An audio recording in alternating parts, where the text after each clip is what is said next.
على سيد المرسلين سيدنا ومولانا أبي القاسم محمد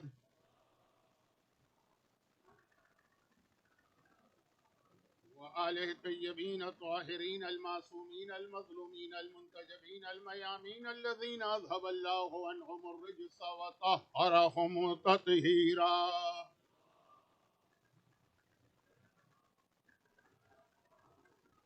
سيما على بقية الله في الأرضين وحجته على العالمين. اللهم عجل فرجه وقرب زمانه وكسر أنصاره وأهلك أعداءه ولعنة الله على أعدائهم أجمعين. أما بعد فقد قال الله عز وجل في كتابه الكريم: بسم الله الرحمن الرحيم. يا أيها الذين آمنوا ادخلوا في السلم كافة. وقال: قل إن صلاتي ونسكي ومحياي ومماتي لله رب العالمين لا شريك له بذلك أمرت وأنا أول المسلمين.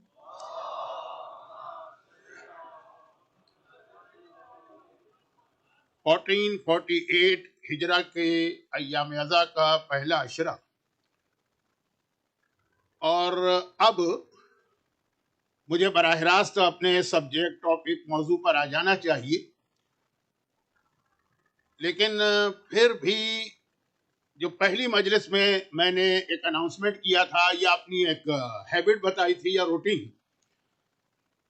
کہ جب شب جمعہ آتی ہے تو اس میں تھوڑا سا میں اپنے عام جو سبجیکٹ ہے اس سے ہٹ جاتا ہوں. آج کی رات یہ اونلی شب جمعہ ہے اس پہلے عشرے کی، کیونکہ اگلی شب جمعہ تو شام غریبہ کی مجلس ہوگی، لیکن پھر بھی موضوع پہ آج بات شروع ہو جائے گی. اور اس لیے اب ضروری ہے کہ قرآن کی ان دونوں آیتوں کا ترجمہ کر دیا جائے جو پہلے دن سے تلاوت تو کی جا رہی تھی، لیکن چونکہ میرا اصل ٹاپک شروع نہیں ہوا تھا اس لیے میں نے ترجمہ نہیں کیا.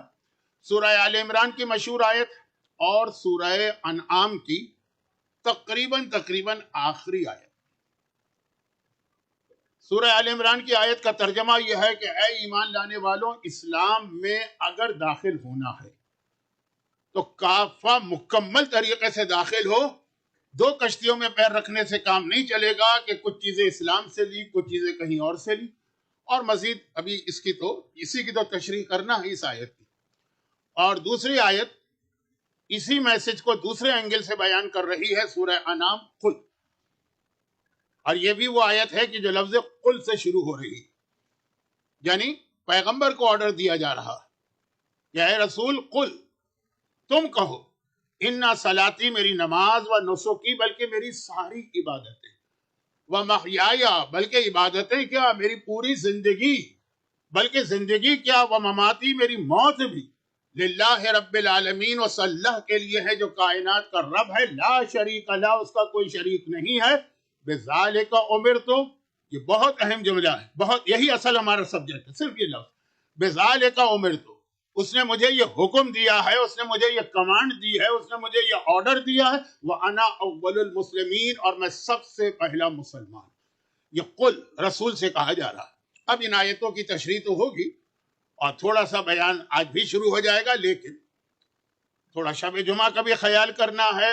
اور ہر مجلس میں ایک آدھ بات ایسی انکمپلیٹ رہ جاتی ہے کہ پھر لوگ سوال کرتے ہیں، تو اس کا جواب دینا میں اس لیے ضروری سمجھتا ہوں کہ میرا اپنا یہ ایک ایکسپیرینس ہے. ہو سکتا ہے کہ جعفری سینٹر ٹورنٹو میں یہ غلط ہو، لیکن اپنا یہ ایکسپیرینس ہے کہ جو کیو این اے سیشن ہوتا ہے اس میں لوگ اس طرح سے نہیں اٹینڈ کرتے ہیں جتنا مجلس میں ہوتے ہیں. تو وہ لوگ کہ جن کا جو مجلس سن رہے ہیں، مجلس میں ان کا سوال ہے، وہ اگر آ بھی جائے کیو این اے میں تو وہ لوگ ہوتے نہیں، بہت مختصر. میں نے کل ایک جملہ عرض کیا تھا کہ میں بعض اوقات، بلکہ زیادہ تر، اپنے مراجع کے بھی بہت نام لیتا ہوں اور حالات بیان کرتا ہوں، اور مراجع سے میری مقصد ہوتا ہے ٹاپ آف دا لسٹ مرجع جو پوری شیعہ تاریخ ہے. ایک تو ایک جملہ میں اور عرض کر دوں جو آج کا سبجیکٹ نہیں ہے، اور میں ڈر رہا ہوں کہ یہ جملہ پھر مجھے ڈائیورٹ نہ کر دے. 1448 ہجرہ یہ سال ہے، یہ اسلامی سال ہے. ایگزیکٹلی 1000 ایئرس بیک جائیے, 448 ہجرا, 448 ہجرا, پورا 1000 سال پہلے آپ چلے جائیے. حوزہ علمیہ نجف کو اسٹیبلش کیا شیخ توسی نے. تو 1000 سال پورے ہو رہے ہیں اس سال. چنانچہ ابھی سے جو اینٹی یا اینٹائی, پتہ نہیں کینیڈا میں کیا پروناؤنس کیا جاتا ہے, اینٹی مرجعیت لابی بہت ہی اسٹرانگ ہے, بہت ہی ایکٹیو. اور کچھ واقعات پچھلے کوارٹر سینچری کہیے یا پورے 50 سال میں ایسے پیش آئے کہ شیعہ مرجعیت کی طاقت دنیا کے سامنے کھل گیا. اس دن سے لے کے آج تک تو وہ یہ جو طاقت ہے اس کو ختم کرنے کے لیے جو مرجعیت کے خلاف جو کچھ ہو رہا ہے وہ ہو رہا ہے. وہ میرا آج کا سبجیکٹ نہیں ہے, شاید کسی ایک مجلس میں اس پہ لمبی بات ہو جائے, لیکن آج نہیں. اس میں اب اس وقت 1000 سال ہو رہے ہیں. ان کو بھی معلوم ہے کہ جب 1000 سال ہوں گے تو ساری دنیا میں جہاں جہاں مومنین کرام ہے وہاں پہ حوضے کا ذکر آئے گا, مرجعیت کا ذکر آئے گا. 1000 ایئر بڑا ایک اوکیجن ہوتا ہے, اور واقعاً اس کی بہت سی جگہ پہ پریپریشن یعنی مومنین میں ہو گئی. اس کو صحیح معنوں میں ہم سیلیبریٹ کریں گے کہ ہمارا نجف کا حوضہ علمی. تو ابھی سے پروپیگنڈا شروع ہو گیا, یہاں تک کہ اس سے پہلے پروپیگنڈا ہوتا تھا کرنٹ مراجع یا کچھ 100 سال کے مراجع شیخ توسی. اس وقت ایسا ٹارگٹ بنایا گیا ہے شیخ توسی جیسے عظیم عالم کو. ذرا سا میں اپنے ٹاپک سے ہٹنا نہیں چاہتا, ورنہ شیخ توسی کا نام زبان پہ آتا میں کہیں کا کہیں پہنچ جاتا ہوں. شیخ توسی تو اتنا پروپیگنڈا, یعنی کھلم کھلا گالیاں تک دی جا رہی ہیں اس وقت سوشل میڈیا پر ان کو کہ جن کے زمانے کو 1000 سال گزر چکا اور ایک دم بیٹھے بٹھائے. اس لیے کہ اب ان کو اندازہ ہے کہ یہ 1000 سال کی جب بات آئے گی تو شیخ توسی کی بات آئے گی تو مرجعیت کی, تو ذرا سا آپ بھی الرٹ رہیے گا. اگرچہ مجھے معلوم کہ جو کراؤڈ میرے سامنے ہے ان کے 90% لوگ تو مرجعیت کے اگینسٹ نہیں ہیں, لیکن ذرا سا اویئر رہیے گا کہ کیا ہو رہا ہے. تو یہ جو اس حوالے سے بھی میں اکثر مراجع کے حالات بیان کرتا رہتا ہوں, لیکن میں نے کہا کہ اس کا ایک ریزن اور بھی کل عرض کیا تھا, اور یہ آج کی شب جمعہ کی وجہ سے ریزن میں یاد دلانا چاہتا ہوں. آج کی شب جمعہ ایسی, اور یہ جو جملہ ابھی میں کہہ رہا ہوں شاید مجلس میں آگے چل کر ذرا ڈیٹیل سے آئے, لیکن نہ بھی آئے تو ہر ایک کو پتا ہے کہ آج کی شب جمعہ سے مراد یہ ہے کہ یہ 1448 ہجرہ کے یہ 3 محرم والی شب جمعہ نہیں, پورے سال انسان اپنے مرحومین کو یاد کرتا ہے. اور واقعاً ایسے نیک لوگ ہیں, مومنین ہیں کہ جو آج کی رات بہت ہی ریگولر نماز مغفرت والدین پڑھتے ہیں. ویسے تو ہر وقت یاد رکھنا ہے, لیکن کم از کم آج کی رات یہ گفٹ تو ان کو دیا جائے. اور یہ ہر ایک کو پتا ہے, یعنی ہر ایک کو پتا کا مطلب یہ ہے کہ آج کل تو یہ چیز لوگوں کی میجورٹی کو پتا ہے کہ نماز مغفرت والدین کا کوئی تعلق اس بات سے نہیں ہے کہ والدین انتقال کر چکے, زندہ بھی. تو نماز مغفرت والدین پڑھی جاتی ہے, بلکہ پڑھی جانا چاہیے. یہ منیمم ایک سروس ہے جو آپ اپنے والدین کو دے سکتے ہیں.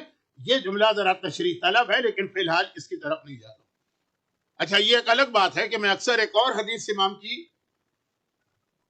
پڑھا کرتا ہوں کہ امام نے کہا کہ والدین ٹاپ آف دا لسٹ ہے انسان کے لیے غیر معصومین میں سے, لیکن نماز مغفرت اولاد بھی پڑھا کرو, اپنی اولاد کو بھی یاد کیا کرو, ان کے لیے بھی نماز پڑھنا ہے.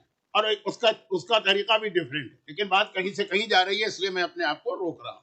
شب جمعہ کم سے کم منیمم یہ ہے کہ آدمی فاتحہ تو پڑھتا ہے نا اپنے مرحومین کے لیے. اور جیسا کہ میں نے کہا کہ ایسے نیک لوگ ہیں جو اور کوئی سروس تو نہیں دے سکتے والدین کو, یعنی اس کا مطلب یہ کہ انتقال کر گئے تو کیا سروس دیں, قبر پہ چلے جاتے ہیں, لیکن آج کی رات وہ نماز مغفرت والدین ضرور پڑھتے ہیں. اور میرا اپنا یہ ایکسپیرینس ہے کہ اس میں مردوں سے زیادہ عورتیں جو یاد رکھتی ہیں اپنے والدین کو, لیکن ان سے تو ہمارا ایک ایسا رشتہ ہے کہ ہر آدمی کا انڈیویجول, میرے والدین میں یاد کروں گا, آپ کے والدین آپ یاد کریں گے, آپ کے والدین آپ یاد کریں گے. اس کے بعد آتی ہے مرجعیت کی باری. مرجع کو بھی ایز اے فادر سمجھا گیا ہے کہ وہ پوری غیبت امام میں پوری قوم کو لے کے چل رہا ہے اور ان کو اس طرح سے اس نے اپنی کسٹڈی میں لیا ہوا ہے کہ جیسے ایک باپ اپنی اولاد کا خیال کرتا ہے. اس کی زیادہ تفصیل میں نہیں جا رہا ہوں, موضوع تو کہیں اور چلا جائے کم از کم. اور تو ہم کیا خدمت کریں؟ اگر آپ خمس دیتے ہیں تو یہ مرضی کی خدمت نہیں ہے. خمس تو ان کے پاس جاتا تو ہے لیکن وہ ایز اے امین ہے, وہ آگے چلا جاتا ہے. کیا خدمت کرے؟ تو کم سے کم یہ دو باتیں میں اکثر کہتا ہوں. پہلی بات اس لیے کہہ رہا ہوں کہ بہت سارے قافلے زیارت کے جا رہے ہیں, یہی تاریخیں ہیں. عرفہ میں لوگ جاتے ہیں, عاشورے میں جاتے ہیں, اربعین میں, ویسے تو پورا سال جاتے ہیں لیکن بڑی تعداد. نجف اشرف میں آپ تشریف لے جاتے ہیں. نجف اشرف کے اندر مولا کی زری جہاں پہ ہے وہ جگہ اتنی کم ہے کہ وہاں زیادہ دیر کھڑا رہنا مناسب نہیں, دوسروں کو چانس ملنا چاہیے. یہ جملہ بھی بہت تشریح طلب ہے لیکن چھوڑ دیجیے. اور عربوں کو آپ نے دیکھا ہوگا کہ وہ یہ خیال کرتے ہوئے کہ پوری دنیا کے وزیٹر آئیں, وہ زری والے روم میں بھی نہیں آتے, اور باہر سے ہی زری کو دیکھ کے سلام کر کے آگے بڑھ جاتے ہیں جو لوکل لوگ ہیں. تو خلاصہ یہ ہے کہ اب اس کے بعد آپ نے زری کا طواف کیا یا جتنا آپ کو موقع ملا, اور آپ نے زیارت پڑھی اور باہر آ گئے اور صحن میں بیٹھ گئے. تو اسی صحن کے اندر جو کمرے بنے ہیں ان میں ہمارے مہاراجے کی قبریں, ایک سے ایک کے حالات بیان کیے جائیں تو ایک سال بھی کم پڑے گا. اس میں جو بہت مشہور ہیں, 2 منٹ کے لیے, 3 منٹ کے لیے, 5 منٹ کے لیے جا کے زیارت کیجئے قبر کی, فاتحہ پڑھیے اور باہر آ جائیے. یہ کم سے کم وہ سروس ہے جو آپ دے سکتے ہیں. جیسے اب 2 دن سے جن کا تذکرہ ہو رہا تھا, مرحوم آیت اللہ خوئی, میں نے جملہ کہا تھا کہ 100 سال کے سب سے بڑے مرجع. اب میں اس کو کلیئر کر دوں, یہ میرا جملہ نہیں, یہ جملہ جو ہے نا یہ وہی آدمی کہہ سکتا ہے جس کی اپنی نالج اتنی زیادہ ہو. میں کیا بیٹھ کے فیصلہ کروں کہ 100 سال میں جو اتنے مراجع گزرے ان میں زیادہ بڑا کون ہے, کم بڑا کون ہے. وہ نام لے رہا ہوں جو اتنا مشہور نہیں تھا, لیکن اب چونکہ حال ہی میں ان کی موت ہوئی ہے, ڈیتھ ہوئی ہے, اس لیے اب بہت سے لوگ جان گئے. آیت اللہ العظمی شیخ اسحاق فیاض, ان سے میرا ایک بہت ہی کلوز ریلیشن حج کے حوالے سے تھا. پرانے لوگ ہیں ان کو یاد ہوگا کہ 40-50 سال یہ آغا خوئی کی طرف سے حج پہ جاتے تھے مسائل بتانے کے لیے, اور میں بھی کراچی سے آتا تھا. تو یہ ان کا جملہ تھا کہ 100 سال میں اتنا بڑا مرجع کوئی نہیں گزرا ہے. وہ تو اس سے بھی زیادہ کہتے تھے, لیکن میرا موضوع آج کا یہ نہیں ہے, چھوڑ دیتا. چلے جائیں, سامنے ہی تو کمرہ ہے, ان کی قبر ہے, ان کے داماد جن کا پرسوں تذکرہ آیا ان کی قبر ہے, ان کے بیٹوں کی قبر ہے. فاتحہ ہی تو پڑھنا ہے 5-7 منٹ کی بات. تو خیر, ایک تو اس لیے. دوسرا یہ کہ کبھی کبھار لوگ ایک سوال کر لیتے ہیں, بات بہت زیادہ لمبی ہو رہی ہے, جبکہ میرے پاس آج کی شب جمعہ اصل موضوع بھی شروع کرنا, شب جمعہ کی بھی بات کرنا, لیکن یہ بات آج مکمل ہو جائے, اس کا بھی شب جمعہ سے تعلق. اکثر لوگ ایک سوال کیا کرتے ہیں, اچھا دیکھیے بعض چیزیں بالکل سامنے کی ہوتی لیکن آدمی جو ہے نا وہ اس کو توجہ نہیں کرتا ہے, اس کو بھول جاتا ہے. اہم ترین دعا, پرابلم کا سلوشن اور اہم ترین عمل نماز شب ہے, واجب فرض نمازوں کے بعد. اس نماز کی اہمیت کے لیے ایک ہی جملہ کافی کہ ہم پر اور آپ پر روزانہ ڈیلی 5 نمازیں واجب ہیں. رسول خدا پہ ڈیلی 6 نمازیں واجب تھی, اور وہ 6ٹھی نماز جو ان پر واجب تھی وہ ہے وَمِنَ اللَّيْلِ فَتَهَجَّدْ بِهِ فَعَسَىٰ رَبُّكَ يَبْعَثَكَ مَقَامًا مَحْمُودًا, سورہ بنی اسرائیل کی آیت نمبر 78-79. اے رسول, تم نماز شب بھی پڑھا کرو, اس کے ذریعے اللہ تمہیں مقام محمود دے گا جو قیامت کا سب سے ہائی اسٹیٹس. یہ نماز شب کا بینیفٹ قرآن وہیں پہ بتا رہا, اور یہ رسول خدا پہ واجب تھی, ہمارے اور آپ کے لیے سنت مؤکدہ. اب نماز شب کی اہمیت ہر ایک کو پتا ہے, لیکن چونکہ میں آپ کے ماحول سے تو واقف نہیں ہوں, ہمارے یہاں یہ کراچی میں رہا, آسٹریلیا وہاں رہا, شب قدر کے اعمال ہیں تو لوگ ایک لسٹ بناتے ہیں کتاب میں سے کہ کیا کیا اعمال ہیں, 1 2 3 4 5, ایک ایک عمل کرتے جاتے ہیں, ٹک لگاتے جاتے ہیں. کیونکہ شب قدر کے اعمال میں نماز شب نہیں لکھی ہوئی, تو سارے اعمال کرتے, نماز شب ہی چھوڑ دیتے, جبکہ سب سے اہم عمل تو وہی, اور اس کو لکھنے کی ضرورت ہی نہیں. وہ تو ہر ایک کو پتا ہے جو سارا سال اہم ترین عمل, وہ اس رات کو کیسے اہم نہ ہو. یہ تو ایسے ہی ہے کہ جیسے کوئی کہے کہ بھائی شب قدر کے اعمال میں فجر کی نماز نہیں لکھی ہے, اس لیے آج فجر کی نماز نہیں پڑھوں گا. وہ تو جو چیز پورا سال اہم ترین, تو نماز شب اہم ترین نماز ہے, پیغمبر پر واجب ہے. ہر وہ رات جس میں آپ اعمال کرتے, چاہے وہ شب قدر ہو, شب عرفہ ہو, 15 شعبان ہو, نماز شب تو ہے. اور آج کی رات شب جمعہ, یعنی جس کو پورا ویک موقع نہیں ملے, گرچہ اسلام نے کتنا آسان کر دیا، آپ ڈرائیونگ کرتے ہوئے بھی نماز شب پڑھ سکتے ہیں، آپ فجر کے بعد قضا کی نیت سے بھی نماز شب پڑھ سکتے ہیں، لیکن یہ بات کہیں اور جا رہی ہے۔ اور حجت الاسلام والمسلمین مولانا سید محمد رضی صاحب، آپ سارا سال ان سے استفادہ کرتے ہیں، تفصیل وہ بتائیں گے۔ تو خلاصہ یہ کہ اس میں کبھی کبھار جو لوگ نماز شب ریگولر نہیں پڑھتے، ایک سوال کرتے ہیں کہ مولانا اس کی آخری رکعت میں، اور یہ بھی آپ کو معلوم ہے کہ شارٹیسٹ یہ ہے کہ پورا نہ پڑھ سکو تو آخری ایک رکعت پڑھ لو۔ میں تفصیل میں نہیں جا رہا ہوں، بات تو کہیں اور جا رہی ہے، پورا ٹاپک ہی چینج ہو رہا ہے۔ اس میں 40 مومنین کے نام لے کے ان کے لیے دعائے مغفرت کرنا، دعا کرنا، زندہ اور مردہ۔ تو بعض لوگوں کو 40 کا جو فگر ہے نا بہت بڑا لگتا ہے، یہ پورا نہیں ہوتا۔ اب روزانہ تو 40 کا نام لینا بہت مشکل ہے۔ جیسے جو لوگ ریگولر زیارت عاشورہ پڑھتے ہیں روزانہ، ان کے لیے 100 مرتبہ لعنت اور 100 مرتبہ سلام ذرا مشکل ہوتا ہے۔ تو اس کے لیے خود امام نے ہی کچھ شارٹ کٹ بتایا۔ جو امام شارٹ کٹ بتائے وہ اسلام، جو ہم اور آپ شارٹ کٹ نکال لیں وہ منافقت۔ خیر، تو خلاصہ یہ ہے کہ امام نے ہی کچھ شارٹ کٹ بتایا، تو اس میں سے کہ 100 دفعہ کے بدلے یہ کر لو وہ کر لو، بات کہیں جائے اور نہ چلی جائے۔ نماز شب میں 40 کے نام لینا ہمیشہ تو ممکن تو ہے، مشکل ہوتا ہے۔ کم از کم شب جمعہ، چلے عام شب جمعہ نہ صحیح شب قدر، تو اس کے اندر کبھی کبھار ان مراجع کو بھی یاد کر لیا کریں، نام سنتے رہیں، کان میں پڑے رہیں یہ نام۔ تو کبھی علامہ ہلی کو آپ نے نماز شب کے قنوت میں یاد کر لیا، کبھی شیخ توسی کا آپ نے نام لے لیا، کبھی آپ نے شہید اول و شہید ثانی کا نام لے لیا، اور کبھی آپ نے ان مراجع کا نام لیا جن کی تقلید میں آپ تھے، یعنی جنہوں نے ڈائریکٹ آپ کو سروس دی۔ تو یہ اس لیے بھی میں نام لیتا رہتا ہوں کہ شاید کسی مومن کو نماز شب پڑھتے ہوئے کبھی خیال آ جائے کہ چلو میں نے باپ کا نام لیا، ماں کا نام لیا، دادا دادی نانا نانی، مراجع کا بھی نام لے لو، کسی ایک کا لے لو، 2 4 5 کے نام لے لو۔ اب آ جائیے اسی نماز شب کے حوالے سے شب جمعہ کا پہلا میسج یہ کہ نماز شب جو ہے نا، یہ اسلام کی، یعنی اگر فرض نماز سے کمپیئر میں نہیں کرتا تو میں کہتا کہ سب سے اسٹرانگ نماز، فرض نمازوں سے بھی شاید زیادہ، شاید میرے لفظ کے اوپر توجہ دیجیے گا، میں یہ بات پورا 100% نہیں کہہ رہا ہوں، لیکن اتنی اس کی اہمیت، قبولیت دعا۔ نماز شب کا جو قنوت ہوتا ہے آخری رکعت کا، اس میں آپ اپنے پرابلم اللہ کے سامنے پیش کریں، اپنی حاجتیں پیش کریں۔ ہمارے ہاں یہ چیز بہت مشہور ہو گئی کہ مثلا مولا علی نے آقا عباس کو نماز شب کے قنوت میں مانگا۔ اب مجھے نہیں معلوم کہ یہاں یہ پڑھا جاتا ہے کہ نہیں، لیکن ویسے اس وقت انڈیا اور پاکستان کے بیک گراؤنڈ کے اندر یہ بہت پڑھا جاتا ہے۔ اور آقا حسین نے ننھی سکینہ کے لیے اللہ سے دعا کی نماز شب میں مثلا۔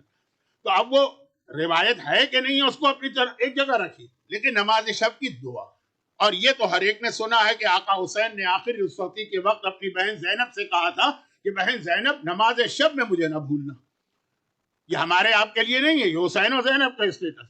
بار بار ایک جملہ کہتا ہوں کہ بعض ایسے خاص عمل ہوتے ہیں جو کتاب میں لکھے ہوئے ہوتے ہیں، کسی خاص آدمی کو دیے گئے، ہر آدمی وہ نہیں کر سکتا، اس کا فائدہ نہیں ہوگا، بلکہ ہو سکتا ہے کبھی، ہو سکتا ہے میں پاسبل پروبیبلی کبھی نقصان بھی ہو سکتا ہے۔ تو خیر جناب زینب سے یہ خواہش ظاہر کی تھی کہ میرا نام لینا۔ تو نماز شب کا قنوت، لاسٹ قنوت، جس میں 40 مومنین کے نام لینا ریکمینڈڈ ہے، ضروری تو نہیں، ایک کا بھی نام نہ لے پھر بھی ہو جائے گی نماز شب، لیکن اس میں اپنے پرابلم، شب جمعہ شب دعا بھی 3 4 دفعہ یہ لفظ آ چکا ہے کہ شب جمعہ اللہ نے دعا کو خاص ایک اسٹیٹس دیا، دعا قبول ہوتا ہے۔ تو آپ کے پرابلم ہیں اور ہوں ہر ایک کے ہیں۔ میں نے بار بار کہا کہ کوئی مومن اس سے نہیں بچ سکے گا، اس کا نیکسٹ اسٹیج ابھی کل یا پرسوں شروع ہوگا۔ نماز شب، اچھا نماز شب سنت نماز، چنانچہ اس میں آپ کو جو پرابلم دنیاوی ہے اپنی لینگویج میں بھی آپ کہہ سکتے ہیں، اردو میں، گجراتی میں، پنجابی میں، سرائکی میں، اور سب سے اہم انگلش میں۔ اللہ انگلش جانتا ہے، اس میں آپ یقین رکھیے، وہ سن انگلش سمجھ لے گا اللہ، کوئی ضرورت نہیں پڑے گی ہم جیسے جاہلوں کی طرح سے کہ ہم پوچھیں اس کا مطلب کیا ہے۔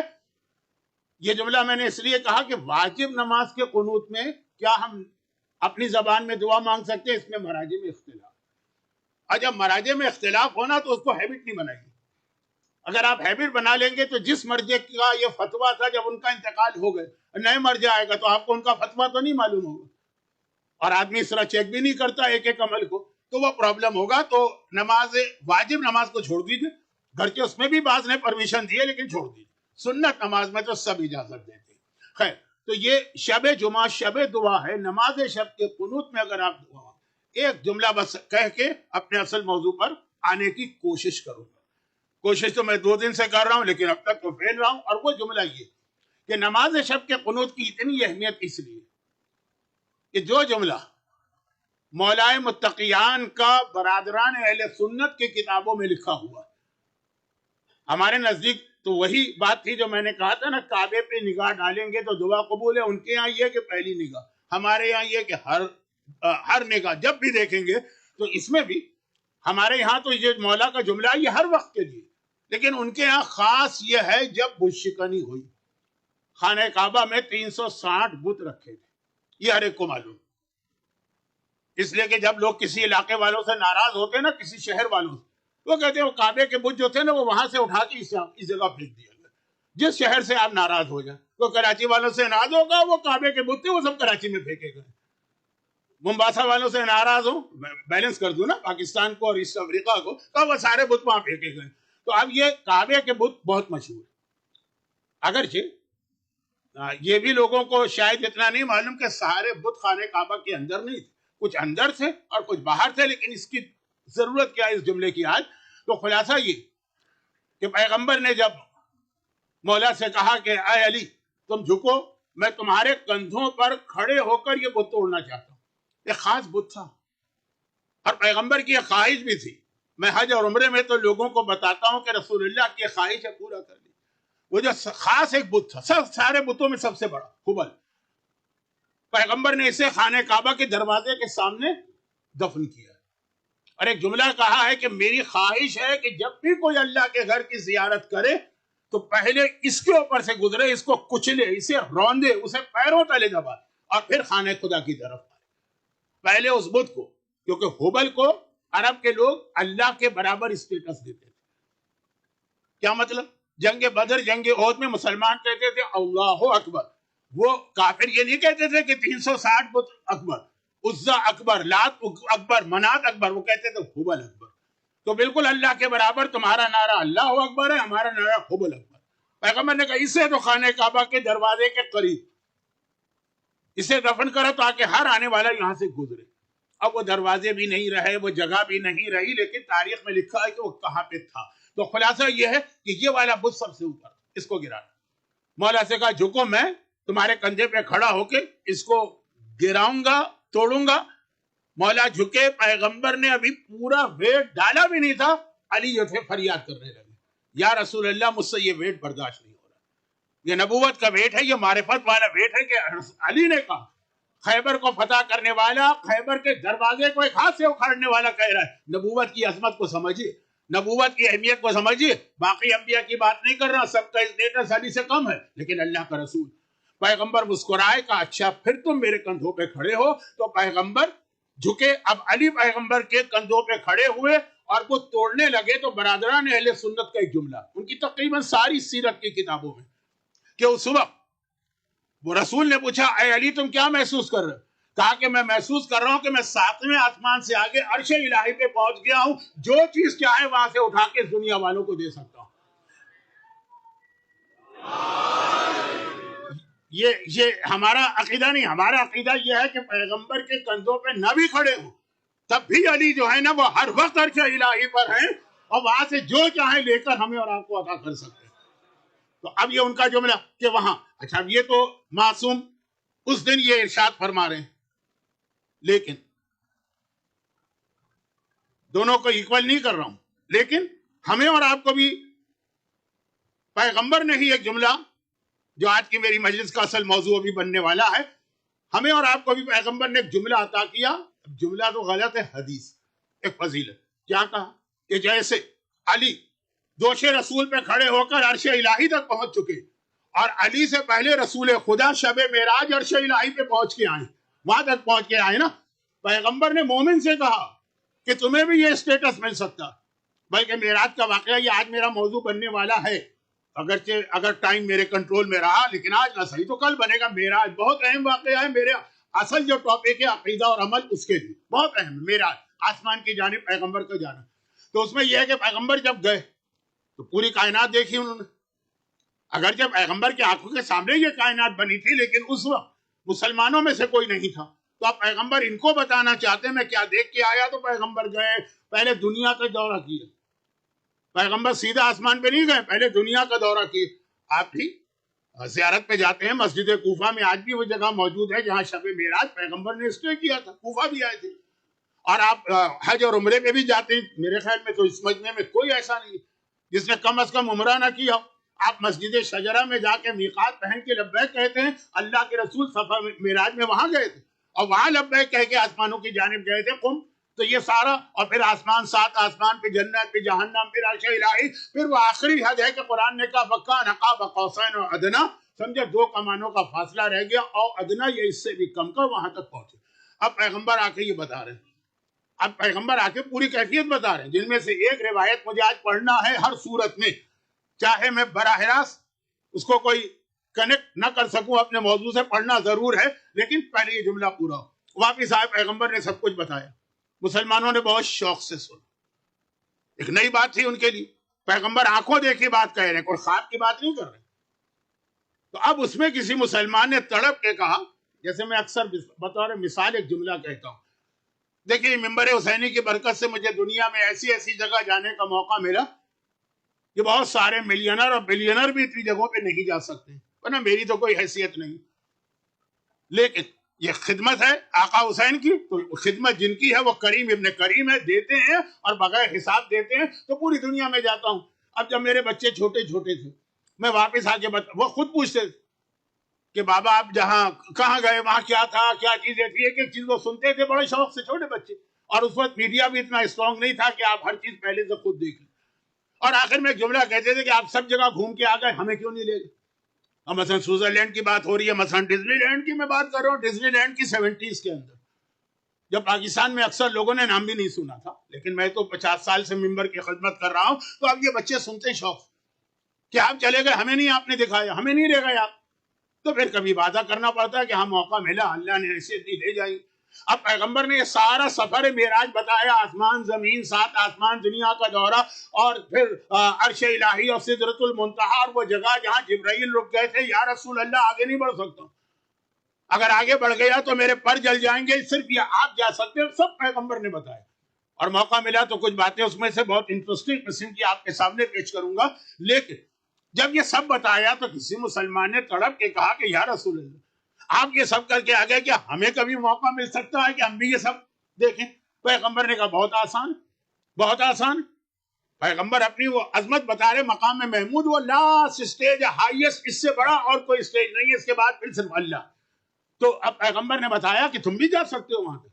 کیسے یا رسول اللہ؟ کہ الصلاۃ معراج المومن، ہر نماز مومن کی معراج ہے. یعنی مومن ہر نماز میں اللہ کے اتنا قریب پہنچ جاتا ہے کہ جتنا شب معراج میں براق پہ بیٹھ کے اللہ کے قریب گیا تھا. تو یہ نماز اللہ کے اتنا قریب، اتنا قریب آپ کو کرتی ہے نماز قریب. جب آپ قریب پہنچ گئے تو اب اگر آپ کوئی چیز مانگیں گے تو فوراً مل جائے گی، آپ بالکل آمنے سامنے ہیں. ہاں، تو اسی لیے کہا کہ نماز کی ہر دعا. لیکن جیسا میں نے کہا کہ فرض نمازوں میں تو عربی میں دعا مانگے تو اپنے آپ کیا مسئلہ بنائیں گے؟ اب کیا بنائیں گے؟ اللہ سے عربی کا جملہ اگر آپ سے کہا جائے کہ جی وہ ایک خاتون کہے گی خدا بندہ میری بہو جو ہے نا بڑی منحوس ہے، کسی طرح اس سے مجھے نجات دلا دے. اب یہ کیسے اس کی عربی بنائے گی اور کس طرح سے اس کو، شاید گوگل کے ٹرانسلیٹر سے کام چلے، لیکن نماز میں کیا ٹرانسلیٹر لے کے آدمی کھڑا ہوگا؟ تو سنت نماز میں یہ پرابلم نہیں ہے. یہ پرابلم ہے جو دعا میں نے بتائی. حرام کام کی دعا کرنے سے تو بعض علماء کے نزدیک پوری نماز ہی غلط ہو جاتی ہے. خالی دعا غلط نہیں، نماز توڑ دیجیے، دوبارہ پڑھیے. لیکن میں کہیں اور جا رہا ہوں، یہ میری فیلڈ نہیں ہے، یہ حجت الاسلام مولانا رضوی صاحب کی فیلڈ ہے. تو خلاصہ یہ کہ سنت نماز کے اندر آپ ہر دعا مانگ سکتے ہیں. اور کہاں مانگ رہے ہیں؟ جب اللہ کے سامنے، بالکل ہینڈ شیکنگ ڈسٹینس ہے، بالکل آپ وہاں پہنچے ہوئے. تو یہ نماز شب اس میں سب سے اہم، فرض نماز کے بعد. تو یہ شب جمعہ پرابلم، مسائل، خاص طور پہ جو ڈومیسٹک پرابلم آج کل ہو رہے ہیں، اور خاص طور پہ جو ہماری کمیونٹی کے اندر طلاق کا ریشو اتنا بڑھ گیا. لیکن میں ادھر ایک جملے کے بعد آنا نہیں چاہتا ہوں، آگے آؤں گا، اس لیے کہ آگے پھر علی کی بہوؤں کے مصائب آنے والے ہیں، چاہے وہ لیلا کا تذکرہ ہو، چاہے وہ فروا کا تذکرہ ہو، چاہے وہ رباب کا تذکرہ ہو. تھوڑی بات ہوگی. ابھی خلاصہ یہ کہ شب جمعہ شب دعا، اور اس میں آپ نماز شب کے اندر پھر وہ مراجع کی دعا سے بات شروع ہوئی تھی اور آپ کے اپنے پرسنل پرابلم تک پہنچ گئی. اور پھر ایک بات کا خاص خیال رکھیے کہ شب جمعہ عذاب قبر سے حفاظت کی رات بھی. یہ بہت اہم مسئلہ ہے. اللہ کا رسول جب معراج کا سفر کر کے واپس آیا، اصل بات تو بعد میں ہوگی معراج کے بارے میں، لیکن ایک چھوٹی سی روایت بہت بڑی، میں اس کو شارٹ کر رہا ہوں ٹائم کو دیکھتے ہوئے. اللہ کا رسول جب معراج کا سفر کر کے آئے اور یہ ساری باتیں بتائیں تو مسلمانوں نے تو بالکل آنکھیں بند کر کے یقین کیا جو رسول کہہ رہے ہیں صحیح کہہ رہے ہیں. لیکن سب سے زیادہ کافروں کو مذاق اڑانے کا موقع اسی پہ ملا، اور خاص طور پر چند دنوں کے بعد پیغمبر نے ہجرت بھی کی. بھائی سفر معراج میں پیغمبر کو ہجرت کا حکم ملا تھا. ہجرت تو آپ کو ہر ایک کو معلوم، یہ جملہ بھی آپ کی توہین ہے. ہجرت 1448 ہجرت کو اتنے سال گزرے. یہ ہجرت کا حکم کب ملا؟ معراج کی آیت پڑھیے سورہ بنی اسرائیل میں، قل رب ادخلنی مدخل صدق واخرجنی مدخل صدق واجعل لي من لدنك سلطانا نصيرا. یہ کیا دعا ہے کہ خدا بندہ یہاں سے مجھے خیریت کے ساتھ نکال اور وہاں پہ خیریت کے ساتھ پہنچا. یہ معراج کا حکم ملا. تو اب پیغمبر چند دنوں بعد ہجرت کی. کتنے دن لگے پیغمبر کو؟ 12-13 دن لگے مکے سے مدینے جانے. اور قریش کو موقع ملا باتیں بنانے کا. دیکھو یہ آدمی مکے سے مدینے جانے میں 12 دن لیتا ہے، اور زمین سے آسمان پہ گیا، جنت، جہنم، 7 آسمان، عرش الہی، سدرۃ المنتہی، یہ سب دیکھ کے آ گیا ودن سیکنڈز. پیغمبر کا اتنا مذاق اڑا اس سفر معراج کی تفصیل، کیونکہ پیغمبر گئے بھی کتنے جلدی سے. اب میں اس وقت وہ جملے کہنا نہیں چاہتا، جو اصل روایت ہے وہ رہ نہ جائے. تو خلاصہ یہ کہ بہت مذاق اڑا، لیکن جو صحیح مسلمان تھے آنکھیں بند کر کے یقین کرتے چلے گئے. مگر عجیب بات، 1400 سال پہلے کے مسلمان یقین کر رہے ہیں، آج کا مسلمان سب سے زیادہ کافروں کے انداز میں معراج کے سفر کا مذاق اڑاتا ہے، پورے سفر کا نہیں. ہمارا یہی ایک پرابلم ہے جو قرآن کی آیت ہے، پورے داخل ہو اسلام میں، یا چھوڑ دو اسلام یا لے لو پورا. آدھا نہیں چلے گا، آدھا تیتر آدھا بٹیر، لیکن یہ تو بہت مشکل اردو ہو جائے گی آپ کے لیے. تو خلاصہ یہ کہ معراج کا سفر سب سے زیادہ آج مذاق اس بات کا اڑایا جاتا. میں بدنام اس بات کی ہوں، آپ کو شاید معلوم نہیں، میں بہت بدنام. میں قبر والا باپو بھی کہلاتا ہوں، میں ڈراکولا آف اسلام بھی کہلاتا ہوں، میں ملا جہنم بھی کہلاتا ہوں، میں داروغہ عذاب بھی کہلاتا ہوں. کیوں؟ معراج کی روایت سے. اب معراج میں جو وہ باتیں ہیں جو مومن کو سوٹ کرتی ہیں. معراج میں پیغام ملا کہ اے رسول، تیرے چاہنے والے ولایت علی کو مانے تو ان کے اتنے گناہ میں معاف کروں گا. روایت میں کل یا پرسوں پڑھوں گا، یہ سوٹ کرتی. لیکن جب یہ جملہ آتا کہ اللہ کے رسول نے کہا جیسے ہی میرا سفر سٹارٹ ہوا آسمانوں میں، زمین پہ نہیں، زمین میں پیغمبر تھے کہاں گئے؟ مکے سے مدینے گئے، مدینے سے کوفے گئے، کوفے سے کوہ طور گئے، کوہ طور سے بیت المقدس گئے، بیت المقدس سے قم آئے، قم سے آسمان پہ گئے. اب جیسے داخل ہوئے، پیغمبر نے کہا جیسے ہی میں انٹر ہوا میں نے ایک عجیب منظر دیکھا. میں نے دیکھا کہ کچھ ایسے لوگ ہیں جن کو زمین پہ لٹایا گیا ہے، اور پورے پہاڑ، بڑے بڑے پتھر، بڑے بڑے اسٹون راکس وہ ان کے سروں پہ پھینکے جا رہے ہیں، اور ان کا سر ٹوٹ رہا ہے. یہ اسکل آدمی کا، یہ ہڈیاں ٹوٹ رہی ہیں، اور ٹوٹنے کے نتیجے میں جو دماغ ہے، جو مغز ہے، وہ بہ رہا ہے، اور آدمی تکلیف سے چیخ رہا. اور ایک مرتبہ نہیں، بار بار یہ سر ٹوٹتا ہے. یہ سر اللہ دوبارہ بنا دیتا اسی وقت. جیسے آپ نے دیکھا ہو نا کہ وہ جگسا یا پزل ٹائپ کے کھیل ہوتے ہیں، بچے ملاتے ہیں، جوڑتے ہیں، لیگو ویگو، اور اس کے بعد توڑتے ہیں، پھر جوڑتے ہیں، وہ ہو رہا. پیغمبر رحمت للعالمین یہ منظر دیکھا. پیغمبر، یہ لفظ میں توہین رسالت کی نیت سے نہیں کہہ رہا، برداشت نہیں کر سکتے، فوراً آگے بڑھ گئے. آج بھی آپ کو کتنے لوگ ایسے ملیں گے کہ اگر ان کے سامنے کسی جانور کا گلا کاٹا جا رہا ہو تو یہ منظر دیکھ نہیں سکتے، وہ آنکھیں پھیر کے آگے بڑھ جاتے. وہاں انسان، جیتے جاگتے انسان فریاد کر رہے، چیخ رہے. اب پیغمبر ذرا آگے بڑھے تو دیکھا کہ کچھ لوگ زمین پہ لیٹے، لیکن پہلے والے آدمی بالکل سیدھے فلیٹ لٹائے گئے تھے، یہ اپنے سائڈ کے اوپر، اور سائڈ چینج ہو رہی ہے، کبھی رائٹ کبھی لیفٹ، کبھی رائٹ کبھی لیفٹ. اور قریب سیسا ایک میٹل ہوتا ہے لیڈ، اس کو اتنا گرم کیا جا رہا ہے کہ وہ بالکل پگھل کے پانی بن رہا ہے، وہ ان کے کانوں میں ڈالا جا رہا ہے. ایک قطرہ اتنا گرم انسان کے کان میں جائے انسان چیخ اٹھتا. اور یہاں مسلسل پہلے رائٹ پھر لیفٹ، پھر رائٹ پھر لیفٹ، اور وہ فریاد کر رہے ہیں. اب کس طرح کی فریاد کر رہے ہیں، وہ جملے بھی ہیں، لیکن چونکہ وقت میرے پاس ختم ہو رہا. اب پیغمبر کہہ رہے کہ منظر برداشت نہیں ہوا پیغمبر سے. یہ رحمت للعالمین ہے، یہ کیسے یہ منظر دیکھیں اور آگے بڑھ گئے. کہنے میں جیسے ہی آگے بڑھا میں نے دیکھا کہ کچھ چھوٹے چھوٹے چیمبر بنے ہوئے، بہت ساری احادیث.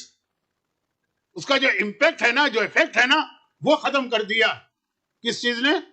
اب اس کو آپ جوک کے طور پہ نہ لیجئے گا کہ معلوم ہے کہ میری مجلس کا بھی اثر ختم ہو جائے.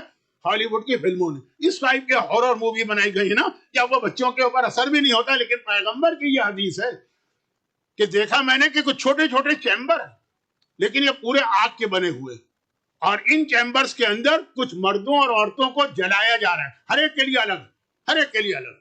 جیسے ہم کبھی کبھار ایئر لائن میں جاتے ہیں، خیر ہمیں تو یہ موقع نہیں ملا ہے، ایک آدھ مرتبہ کوئی سینٹر والوں نے خدمت کر دی کہ بزنس کلاس اپ گریڈ کر دیا یا فرسٹ کلاس، ورنہ تو ہم سے کہا جاتا ہے چیپسٹ ایئر لائن کا چیپسٹ ٹکٹ ڈھونڈ کے آئیے گا. تو خیر تو یہ ہے کہ وہ چھوٹے چھوٹے کمرے ہوتے ہیں، اس کے اندر آدمی اکیلا پرائیویسی میں بیٹھا. ایسے چھوٹے چھوٹے آگ کے بنے ہوئے چیمبر ہیں کہ آگ سامنے پیچھے، بالکل انسان کے سائز کی آگ، یعنی فائر کا بنا ہوا لباس پہنایا گیا، وہ چیخ رہے ہیں، فریاد کر رہے ہیں.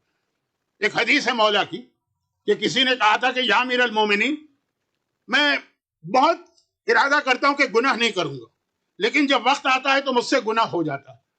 کوئی ایسا مجھے ٹرین کیجئے کہ گناہ سے میں رک جاؤں، گناہ سے رکنے کی ٹریننگ. مولا نے کہا بہت آسان، اپنے کچن میں جا، آگ گرم کر، آگ روشن کر، جب وہ فل جو ہے اس کا ٹیمپریچر ہو جائے اس میں جا کے بیٹھ جا، جتنی دیر اس کو برداشت کر سکے اتنی دیر کا گناہ کر لینا. اگر وہ 2 منٹ کی آگ برداشت ہو جائے تو 2 منٹ کا گناہ کر لینا. اگر 1 منٹ کی آگ برداشت پورے فل ٹیمپریچر کے ساتھ جب ہو تو جتنی دیر کی آگ. تو مولا یہ کیا کہا؟ بھائی جو تو کر رہا ہے اس کے نتیجے میں تو آخرت اور قبر کی آگ میں جلایا جائے گا نا. ٹریننگ یہی کہ تم اللہ سے کہہ رہے کہ اے اللہ اتنی آگ تو میں ٹالریٹ کر سکتا ہوں تو اتنا گناہ بھی میں کر لوں گا. یہ مولا کی حدیث ہے، بہت سیریس حدیث، اور یہ بات ہو رہی ہے دنیا کی آگ کی. کوئی فرق ہے؟ جی ہاں، قرآن کریم کی ایک آیت کے بہت علماء کے اعتراضات ہیں، جواب ہے نارن حامیہ. قرآن کی بہت مشہور آیت ہے نارن حامیہ، آخرت کی آگ گرم آگ ہوگی. راوی نے پوچھا مولا ہر آگ گرم ہوتی ہے؟ آگ کا تو کام ہی ہے گرم. نہیں، امام نے کہا کہ جب تم اس آگ کو دنیا کی آگ سے کمپیئر کرو گے تو تمہیں تو لگے گا دنیا کی آگ آگ ہی نہیں ہے، تو ٹھنڈک ہے، تو برف ہے، وہ اتنی زیادہ آگ ہے. یہ دنیا کی آگ برداشت نہیں ہو رہی ہے کہ آخرت کی آگ مولا فرما رہے. اور یہی چوتھے امام کی ایک حدیث ہے جو میں اس عشرے میں تو نہیں پڑھ پاؤں گا، کسی مجلس میں گھر میں پڑھ دوں گا. تو خلاصہ یہ کہ پیغمبر کہہ رہے ہیں آگ میں جلایا جا رہا ہے پورا لباس پہنا کر. اور اس کے بعد پیغمبر نے یہ 3 نہیں 23 ڈیفرنٹ سینز دیکھے سفر معراج کی بگننگ میں، بالکل پہلے آسمان سے انٹر ہوئے، بٹوین فرسٹ اینڈ سیکنڈ آسمان. اور پیغمبر روتے بھی جا رہے ہیں، جب یہ ریپیٹ کر رہے ہیں روتے بھی جا رہے ہیں. بلکہ ایک حدیث تو لیڈیز مجلس میں بہت پڑھی جاتی ہے اور مردوں میں بھی پڑھی جاتی تھی، میں تو بہت پڑھ چکا ہوں لیکن اب چھوڑ دی. 11 عورتوں کا عذاب پیغمبر نے بتایا جو معراج کی رات پیغمبر نے خود آنکھوں سے دیکھا. کس کو بتایا؟ مولا کو، شہزادی کو، داماد اور بیٹی کو بٹھا کے بتایا. اس میں یہ ہے کہ آخر میں خود مولا اور شہزادی بھی باپ کے ساتھ رونے لگی اس انداز سے. تو اب یہ پیغمبر کی پوری حدیث تو نہیں ہے، ٹائم ہی نہیں رہا میرے پاس، لیکن شب جمعہ کی وجہ سے میں نے کہا تھوڑا صحیح لیکن آج ذکر ہو جائے. چنانچہ جب پیغمبر نے حدیث مکمل کی تو لوگوں نے جو سن رہے ہیں اور یقین کے ساتھ سن رہے ہیں. میں نے کہا نا کہ اس وقت کا مسلمان یقین کر رہا ہے، ابو جہل مذاق اڑا رہا ہے. آج کا مومن بھی مذاق اڑاتے ہیں کہ مولانا 21 سینچری میں یہ عذاب آپ ہم کو بتا رہے ہیں تو بچوں جیسی چیزیں. سیم وہی ہمارا اس وقت ریئیکشن ہوتا ہے جو ابو جہل اور ابو لہب کا تھا، وہ نہیں ہوتا ہے جو مولا کائنات اور دیگر سلمان جیسے صحابیوں کا تھا. سلمان اس وقت تک اسلام میں نہیں آئے تھے، اس لیے میں نے کہا سلمان جیسے. یا رسول اللہ یہ کیوں؟ کہا وہ پہلا گروپ جو ہے یہ وہ لوگ ہیں جو اپنی باقی 4 نمازیں ریگولر پڑھتے ہیں، فجر کی نماز قضا کر دیتے ہیں. صبح کا وقت ہوتا ہے، خاص طور پر ویسٹ کے کچھ ممالک تو ایسے ہیں کہ جہاں لوگوں کو اللہ سے کمپلین کہ بڑا آکورڈ ٹائم فجر کا رکھا ہے، تو کبھی تو اتنا لیٹ ہو جاتا ہے کہ آفس میں دیر ہوتی ہے، کبھی اتنا جلدی ہوتا ہے کہ رات کی نیند چھوڑنا پڑتی ہے فجر میں. مذاق اڑاؤ یہاں اور نمازوں کی اہمیت کم کرتے رہو، لیکن ایک دن مر کے تو جانا ہے نا وہاں پہ. اور پیغمبر آنکھوں سے دیکھ کے آئے ہیں. اور کہا وہ لوگ کہ جن کے دونوں کانوں کو پگھلے ہوئے سیسے سے جلایا جا رہا تھا، یہ وہ لوگ ہیں جو دنیا میں غنا کے، گانے کے اتنے شوقین تھے کہ صبح شام گانے سنا کرتے تھے. پیغمبر آنکھوں کی دیکھی بات بتا رہے. پیغمبر کی آنکھ پہ کون یقین نہ کرے, ابو جہل نہیں کرے گا. ابو جہل جیسی مینٹیلٹی رکھنے والے نہیں کریں گے. اور وہ جو تیسرا گروپ تھا, یہ وہ عورتیں تھیں جو اپنا جسم نامحرم سے نہیں چھپاتی. اب یہ مجمع ایک طرح سے رو رہا. پیغمبر کا جملہ, پیغمبر کی زبان اثر, پیغمبر کی تاثیر, لیکن ایک دم لوگ رکے. میں نے کل بھی ایک جملہ کہا تھا, اصحاب رسول و اصحاب ایمان جو مخلص ہیں انہیں آپ یہ نہ سمجھے کہ بہت ہی بے وقوف تھے, نعوذ باللہ, یہ بہت ہی سمپل تھے, یا اس وقت ان کا ذہن ایسا نہیں تھا جیسا ہمارا ہو گیا. فوراً کہا یا رسول اللہ, مگر آپ نے تو کہا تھا کہ آگ کے اس چیمبر میں کچھ عورتوں اور مردوں کو جلایا جا رہا. تو یہ غلطی تو عورتوں کی تھی نا, بے حجاب کا نہیں, وہ مرد بھی کہ جو اپنے گھر کی خواتین کی بے حجابی پہ راضی ہے. ایک تو یہ ہے کہ آپ خاموش ہیں اس لیے کہ آپ کچھ بول ہی نہیں سکتے. کچھ ملکوں کے قانون ایسے ہیں کہ آپ کچھ نہیں بول سکتے ہیں, کچھ ملکوں میں, پاکستان میں قانون ایسا نہیں, لیکن ماحول ایسا بنا دیا گیا کہ ذرا آپ نے اپنی بیوی سے کہا حجاب کرو, ایسا ڈانٹے گی کہ اس کے بعد ایک ہفتے آپ بستر سے نہیں اٹھیں گے. تو اب یہ ہے کہ یہ تو مجبوری ہوگی, آپ نے اپنا فریضہ ادا کیا یا نہ بھی کیا, خاموش رہے. لیکن جہاں راضی ہیں, راضی نہیں, چھوٹا جملہ. ایک طلاق تو ابھی کراچی میں ہوئی تھی صرف اس بات پر کہ بیوی حجاب کر رہی ہے اور شوہر نے کہا اگر حجاب کرنا ہے تو میرے گھر میں نہیں ہے, طلاق طلاق طلاق کہہ کے رخصت کیا. یعنی یہ تو میں نے محاورتاً کہا ایک طریقہ ہوتا ہے طلاق کا. تو خلاصہ یہ آنکھوں سے دیکھتے آئے پیغمبر اور کہہ رہے ہیں کہ یہ جو تم دنیا کے عیش و آرام میں کھو کر بھول گئے کہ ایک دن مرنا ہے اور قبر میں جانا, باقی دنوں میں یاد نہیں کر سکتے, شب جمعہ ضرور یاد کر لینا کہ عذاب قبر برحق ہے, عذاب قبر آئے گا اب گناہگار کے اوپر. ہاں, یہ روایتیں پڑھنے کا مقصد یہ ہے کہ ٹائم سے پہلے آدمی کو پتا چل جائے تاکہ وہ احتیاط کرے. ابھی توبہ ہے اور اہل بیت کا وسیلہ, دو چیزیں مل کے ہمیں اور آپ کو نجات دلاتی ہیں. تو جہاں آج آپ اپنے مرحومین کو یاد کر کے ان کے لیے فاتحہ پڑھتے ہیں, نماز مغفرت والدین پڑھتے ہیں, کچھ لوگ مرحومین کے لیے مجلس بھی کراتے ہیں شب جمعہ, تو کیوں؟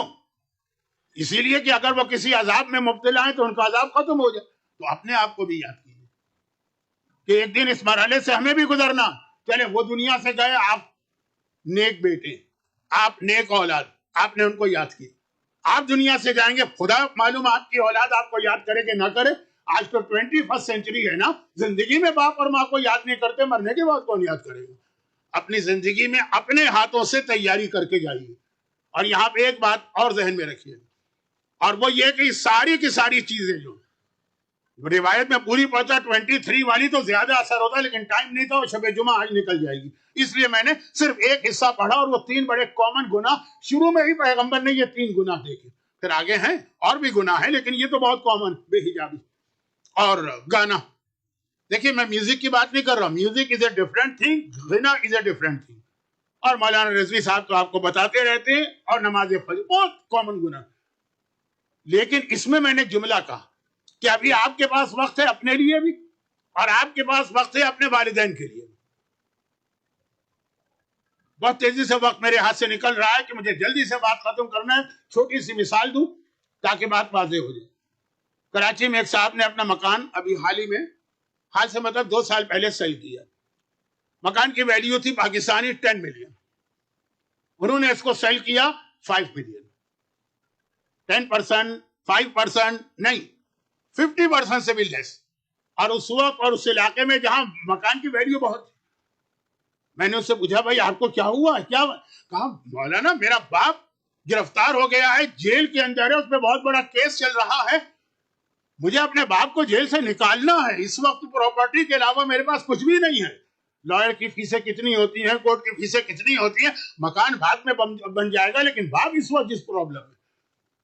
چنانچہ جلدی سے, اسی طرح میں نے کچھ میڈیکل پرابلمز میں بھی دیکھا, مولانا میرا بیٹا جو ہے مثلا کینسر کا پیشنٹ ہے, یہاں تو علاج فری ہوگا, پاکستان میں تو نہیں فری ہے نا, تو بلکہ آپ میں سے بہت سے لوگ وہاں سے آئے یہاں اسی لیے ہے کہ یہاں پہ ایجوکیشن اور ہیلتھ سسٹم بہت اچھا ہے.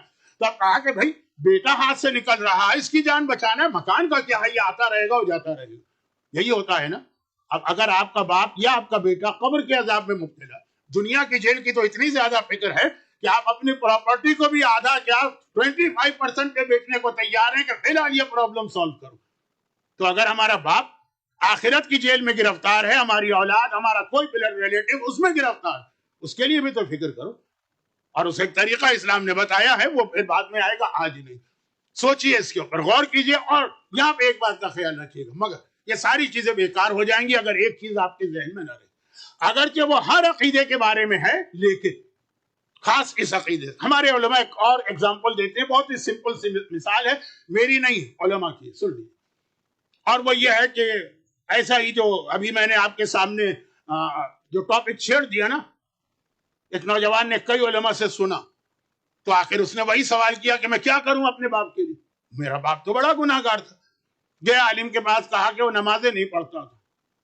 انہوں نے کہا کہ مرنے کے بعد مرحوم کی نماز پڑھوا لی جاتی ہے. اچھا تو یہ کیا طریقہ ہے؟ انہوں نے کہا طریقہ یہ ہے کہ یہ اتنا پیمنٹ کر لو اور ان کی نماز پڑھوا لو.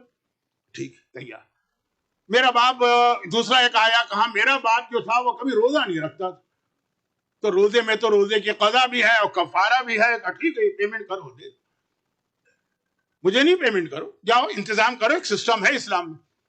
میرے باپ نے زندگی میں کبھی خمس نہیں دیا، اب میں پریشان ہوں، قبر میں کیا اس پہ گزر رہی ہوگی، کہا تم دے دو. میرے باپ نے فلاں کا مال کھا لیا تھا، اپنے بزنس پارٹنر کا حصہ ضبط کر دیا تھا، میں کیا کروں؟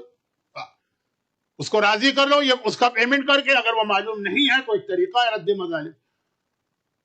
میرے باپ نے اپنے باپ کے مرنے کے بعد جو انہیریٹنس کا مسئلہ ہے، بہنوں کو کوئی حصہ نہیں دیا. اب یہ مختلف لوگ آ کے سوال کر رہے ہیں کہ عالم کے پاس تو یہی ہوتا ہے نا، کسی نے نماز کا سوال، کسی نے روزے کا سوال، کسی نے خمس کا سوال، سارے سوال کا جواب دے. فلاں مومن کی بہت غیبت کرتا رہا ساری زندگی، کہ جاؤ اس سے معافی مانگو. یہ سارا ہے نا. ایک آ گیا یہ سن کے کہ اتنی ساری میرے سامنے والدین کی برائیاں لوگ کر رہے ہیں، اور یہ کہ میرے والد میں بھی ایک خرابی تھی. اس نے آگے کہا کہ مجھے بتا دیجئے کہ میں کتنا پیمنٹ کروں کہ میرے باپ کا گناہ معاف ہو جائے. اچھا بھائی، تمہارے باپ کا گناہ کیا؟ نماز کا نہیں، نماز تو پوری پڑھتا تھا، زندگی میں کبھی قضا نہیں کی. روزہ ایک روزہ نہیں چھوڑا. خمس و زکوٰۃ کا ایک پینی یا ایک سینٹ اس کے ذمہ نہیں. کسی کے اوپر ظلم کا ایک ظلم بھی اس نے کبھی نہیں کیا، مجھے تو یاد نہیں. ارے تو کیا گناہ ہے بتاؤ، تو اس کا حل بتائیں گے. کہا وہ مولا علی کی ولایت و امامت کو نہیں مانتا. جواب دیا تو ساری دولت بھی خرچ کر دو، اگر وہ بغیر ولایت علی کے دنیا سے گیا ہوا ہے تو نہ اس کا عذاب ختم ہو سکتا ہے، نہ اس کی بخشش ہو سکتی ہے. نماز کے اندر کمی رہ جائے تو طریقہ ہے. میں یہ نہیں کہہ رہا ہوں کہ نماز میں کمی کیجئے، لیکن طریقہ ہے. روزے میں طریقہ ہے، مالی واجبات میں طریقہ ہے، حقوق الناس میں طریقہ ہے. لیکن اگر ولایت علم ہے اور امامت علی کے بارے میں کوئی شخص قائل نہ رہا تو اس کا کوئی طریقہ نہیں ہے. پھر اس کے لیے قبر میں بھی عذاب ہے اور آخرت میں بھی عذاب ہے. یہ وہ اہم ترین عقیدہ کہ جنہوں نے اس کو مان لیا، اس کے بعد پھر ان کی نگاہ میں دنیا کی کوئی حیثیت ہی نہیں رہی. آپ کو مال سے محبت، آپ سے مطلب آپ لوگ نہیں، ایک عام تصور. یہ اتنے گناہ ہوتے ہیں، مال سے محبت ہے یا انٹرٹینمنٹ چاہیے، محبت علی دل میں آ جائے تو آدمی پھر اس منزل پہ آتا ہے، کہتا ہے کہ زندگی سے بھی مجھے موت زیادہ اچھی لگتی ہے اگر علی کے نام پہ آ جائے. اور اس کی بہترین مثال ہمارے سامنے حبیب ابن مظاہر. کتنا خوش قسمت ہے حبیب. آج بھی اس طرح سے کربلا میں حبیب کا روضہ اور قبر ہے کہ لگ رہا ہے کہ جیسے دروازے پہ کوئی سیکورٹی گارڈ یا دربان کھڑا ہوا ہے کہ حسین کے پاس جانا ہے، پہلے یہاں سے پرمیشن لو پھر جاؤ. حبیب کا اسٹیٹس اتنا ہائی کہ بعض روایتوں میں، نہیں اب وقت نہیں رہا روایتیں پڑھنے کا، ورنہ حبیب کا علی سے، حسین سے محبت کا رشتہ بچپنے سے شروع ہوا. حبیب بہت چھوٹے سے، 4 سال کی ایج تھی، پیغمبر کے پاس آتے تھے. پیغمبر ان یوزول طریقے سے حبیب کو احترام دیتے تھے 4 سال کے بچے کو. ایسے پیغمبر بچوں سے بہت محبت کرتے تھے، لیکن اس طرح کا احترام. کہ یا رسول اللہ کس لیے؟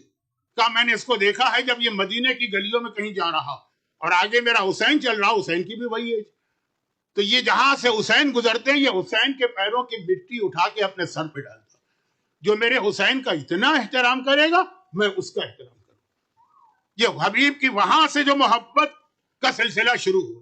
کہ آج بھی یاد رکھیے گا کہ جتنے بھی کربلا کے شہید ہیں حسین کی آرمی، اس کا لیڈر کون ہے؟ عباس. لیکن جتنے اصحاب امام ہیں ان کا لیڈر حبیب ابن مظاہر کو بنایا گیا.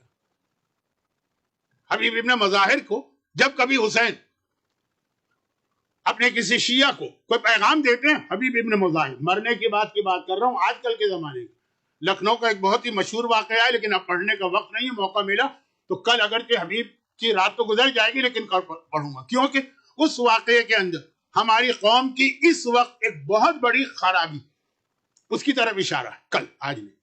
لیکن حبیب کے بارے میں آپ کو ایک جملہ ملے گا، ابھی میں نے کہا حبیب کی محبت نہیں، حبیب تو ہیں بچپنے سے حسین کے ساتھ، یہ رسول اللہ کے بھی صحابی ہیں، یہ مولا علی کے بھی صحابی ہیں، یہ آقا حسن کے بھی صحابی ہیں، یہ آقا حسین کے بھی۔ ہمارے ہاں مشہور ہو گیا کہ حبیب بہت بوڑھے تھے، بہت بوڑھے نہیں تھے، ایج گروپ حسین کا تھا۔ بہت بوڑھے صحابی کا ذکر میں کل کروں گا مصائب میں، لیکن حبیب کو جو کریڈٹ جاتا ہے، جو ہم سلام کرتے ہیں حبیب کو، تو اگر اس سے زیادہ نہ صحیح تو بالکل ایکول کریڈٹ جائے گا حبیب کی بیوی کو۔ زوجہ حبیب تاریخ کربلا کا ایک انتہائی اہم کیریکٹر۔ وہ جو میں نے پہلے دن روایت پڑھی تھی کہ شہزادی نے کوفے میں ان کا یاد کیا، وہ بہت بات کی روایت، اصل روایت تو یہی ہے نا کہ حسین کربلا پہنچ گئے، اور ہر تھوڑی دیر کے بعد کوئی نہ کوئی فوج چلی آ رہی ہے۔ زینب تو خیمے کے اندر ہے نا، تو ان کو چلیے معلوم کون آیا، فضہ کو بھیجتے ہیں، فضہ جاؤ دیکھ کر آؤ کون آیا۔ فضہ دیکھ کے آتی ہیں اور جو نام لیتی ہیں زینب کا کلیجہ ٹکڑے ٹکڑے ہوتا، کہتی ہیں شہزادی عمر سعد آیا، شہزادی خولی اپنی فوج لے کے آیا، شہزادی شمر اپنی فوج لے کے آیا، شہزادی ہرملہ اپنا دستہ لے کے آیا۔ یہ سارے نام زینب کو پتا ہے، آقا علی نے بہت پہلے سے زینب کو کربلا کی تفصیل بتا دی۔ ایک مرتبہ زینب نے بڑی حسرت کے ساتھ کہا کہ میرے بھائی کے خون کے پیاسے تو آ رہے ہیں، کیا کوئی ایسا نہیں ہے جو میرے بھائی کو محبت کرنے والا؟ جاؤ ذرا بھیا کو بلاؤ، حسین آئے۔ زینب کیا بات ہے؟ کہا بھیا یہ پوری دنیا میں کوئی نہیں ہے جو تیرا مددگار بنے اور تیری مدد کے لیے آئے۔ حسین کا جملہ تھا کہ بہن زینب، کوئی اور یہ بات کہتا تو میں تفصیل بتاتا، تمہیں کیا بتاؤں؟ تم نے تو نانا کو دیکھا، نانا دنیا سے گئے، کسی نے ساتھ دیا؟ اماں کو دیکھا ہے پہلو پہ کوڑا پڑا، کسی نے ساتھ دیا؟ بابا علی کو دیکھا، کسی نے ساتھ دیا؟ بھیا حسن کو دیکھا جنازے میں تیر لگے، کسی نے ساتھ دیا؟ نہ اس سے پہلے کوئی ساتھ دینے والا تھا، نہ آج کوئی ساتھ دینے والا۔ بس ایک مرتبہ زینب کہتی ہے، بڑے دیکھیں کتنا ٹرسٹ ہے زینب کو، کہتی ہے بھیا لیکن اس دنیا میں ایک ایسا ہے کہ اگر تو اسے بلائے گا ہو ہی نہیں سکتا، ہو تیری مدد کو نہ آئے، تیرے بچپنے کا دوست حبیب ابن مظاہر۔ اللہ کتنا بڑا رتبہ ہے حبیب کا، زینب نے یاد کیا۔ اور روایت جو مصائب کے اختتام پہ وہ جملہ جو آپ سنیں گے دوبارہ بار بار سنتے ہیں، وہ اسی سے ریلیٹڈ۔ حسین نے خط بھیجا، وہاں دوپہر کا وقت ہے، کوفے میں حبیب اپنے گھر میں بیٹھے کھانا کھا رہے، بیوی دسترخوان پہ ساتھ۔ ایک مرتبہ بیوی کے گلے میں لقمہ اٹکا، عربوں میں یہ خیال تھا کہ جب گلے میں لقمہ اٹکتا ہے تو کوئی آپ کو یاد کر رہا۔ زوجہ حبیب نے گھبرا کے کہا حبیب ایسا لگ رہا ہے کوئی ہمیں یاد کر رہا، اور اسی وقت دروازے پہ نوکنگ ہوئی۔ حبیب نے پوچھا کون ہے؟ آواز آئی انا برید الحسین، میں حسین کا قاصد و میسنجر۔ وہ یہ سننا تھا، حبیب دوڑ کے چلے، زوجہ حبیب پردے کے پیچھے چلی گئی۔ دروازہ کھولا، حسین کا قاصد نظر آیا، حبیب پیروں پہ گر پڑے، پہلے تو پیروں کو بوسہ دیا، یہ وہ پیر ہیں جو میرے آقا کی بارگاہ سے میرے لیے آئے ہیں، اور پھر کہا کیوں آئے؟ خط دیا۔ حسین نے خط میں لکھا تھا کہ حبیب میں کربلا میں آ گیا ہوں، میری مدد کے لیے آؤ۔ حبیب نے کہا اچھا تم جاؤ، میں اس کا جواب بعد میں بھجواؤں گا، چلا۔ ادھر زوجہ حبیب پردے کے پیچھے بے چینی سے ٹہل رہی ہے، میرے مولا کا قاصد آیا، کیا پیغام لایا؟ جیسے ہی وہ گیا، زوجہ حبیب پردے کے پیچھے سے تڑپ کے آئی۔ یہ میں کتاب کا جملہ پڑھ رہا ہوں، کوئی خطابت کا جملہ نہیں، اگلا جملہ۔ ایک مرتبہ کہا حبیب یہ کیوں آیا، میرے مولا کا قاصد کیوں آیا؟